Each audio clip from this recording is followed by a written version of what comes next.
তুষারকে যে উঠার বৈঠকের জন্য মনোনীত করলো এনসিপি, বিভিন্ন জায়গায় যাচ্ছে, কাছে এনসিপির সদস্যরা নিরাপদ না, তাদেরকে সে লাগাতে চায়।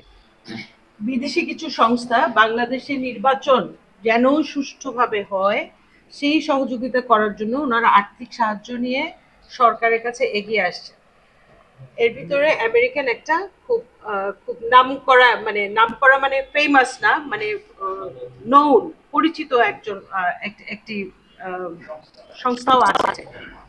এর ৩-৪ দিনের মধ্যেই গতকাল রাতে আমরা এনসিপির কাছ থেকে ঘোষণা পেলাম, একদিকে তো ওনারা চায়নাতে যাচ্ছেন, আরেকদিকে তারা ঘোষণা দিলেন যে উঠান বৈঠক, অর্থাৎ যেটা এনজিওর ভাষায় কোর্টিয়ার্ড মিটিং বলে, সেই উঠান বৈঠকের ওনারা কর্মসূচি হাতে নিয়েছেন। প্রথমে শুরু করবেন কয়টা দিয়ে, পরে সারা দেশ ব্যাপী। আপনাদের মনে কি প্রশ্ন জাগে না, এনসিপির এই যে এনজিও ধারায় মাঠ পর্যায়ে তৃণমূল পর্যায়ে রাজনৈতিক বিস্তৃত ঘটানো, এটা কি খুব আমরা সহজভাবে নিচ্ছি?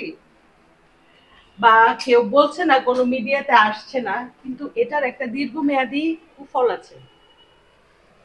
দীর্ঘমেয়াদী কুফল আছে। আমেরিকা যখন কোনো দেশে তৃণমূল রাজনীতিতে ইনভেস্ট করে, সেখান থেকে ভালো কিছু আজ পর্যন্ত উঠে এসেছে বলে আমার জানা নাই।